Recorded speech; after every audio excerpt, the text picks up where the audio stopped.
Can you touch on differences versus incompatibility? Yeah. So the thing is that an incompatibility isn't necessarily a difference, and a difference isn't necessarily an incompatibility. A lot of times, an incompatibility with somebody can be something that the two of you have in common. So let's say you're like in a BDSM dynamic and both of you are dominant, it's not going to go very well.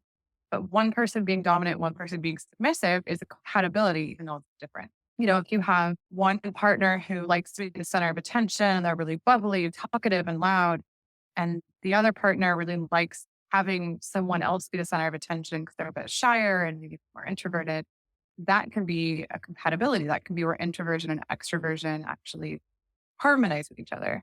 Whereas if you have a person who needs lots of attention all the time, the other person needs lots of alone time, then that can become an incompatibility. Likewise, I was thinking about like, I love it when my dad comes to visit because he loves doing the dishes and hates to cook. And I love to cook and hate doing the dishes. And so every time we're in the same space and we have to make a meal, it's so easy. I cook, he does the dishes, we're both happy. And finding people where you can do the things you like to do and that helps them because they like to do different things can be an incredible source of, opposites attract and differences being compatible. But it's when you get to a point where there's a difference in something that really needs to be the same for the relationship to not break down, or a similarity in something that needs to be different for the relationship to not break down, then you're faced with serious incompatibilities that can sometimes end your relationship. Hypothetically, I'm in a relationship. I've noticed to my great horror that we might be incompatible in some key ways. What's my next step?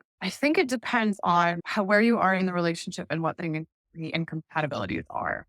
That if it's an incompatibility, like you're about to get married to somebody and you want to have children and they don't, that is pretty serious. Like it depends on, and like if those are both things that mean a lot to each of you, it may be worth not marrying that person because if crucial to you in a marriage is to have a co parent, that's not the right relationship to be in. And you're going to drive each other crazy and make each other miserable trying to enter into that kind of relationship with each other. If it's the kind of thing that you have a different love language from them and you just can't feel loved by them. Like no matter what they do to show you they love you, it just does not work and vice versa. No matter how many times you ask, sometimes it's worth leaving the relationship because if you realize it is going to not be possible for us to have harmony and be happy given who we both are, then why would you stick around and hurt each other more?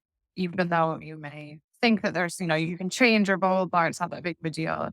But sometimes it isn't that big of a deal. Sometimes the thing is that like this, you really like going out with your friends until 2 in the morning and your partner likes going to bed at 9. Why can't you go out with your friends and they go to bed at 9? And can you just not expect them to come out with you and they don't expect you to be home early?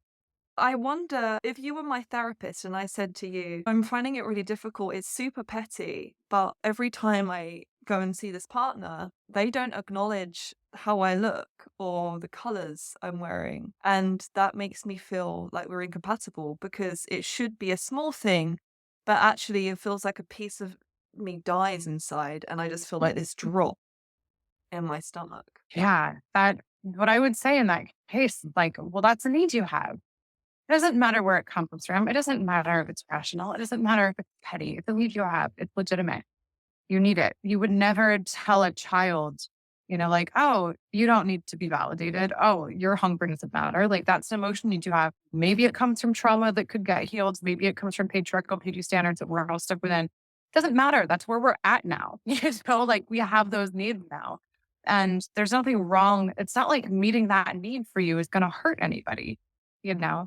If your need is like, I need to rape children, then I can understand being like, we need to work on that one and not get that need met. But that's not at all what we're talking about here. It's not where I thought we were going to cut the phone. We're not knowing But things just happen. But you But just said something so yeah, so validating. Just hearing that it doesn't matter where the need comes from. It's so validating because I kept talking myself out of it. I shouldn't want what I want in case it came from a bad place.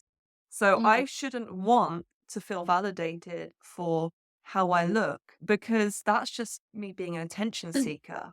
And I know that that's a bad we all need thing. it. Yeah, really. I And know. And seeking we do that. attention It's is wrong, easy. and can I talk myself out of that need? Can I unneed what I need? Right? You can't unneed what you need. Don't try it. You'll keep trying, but it's just pointless.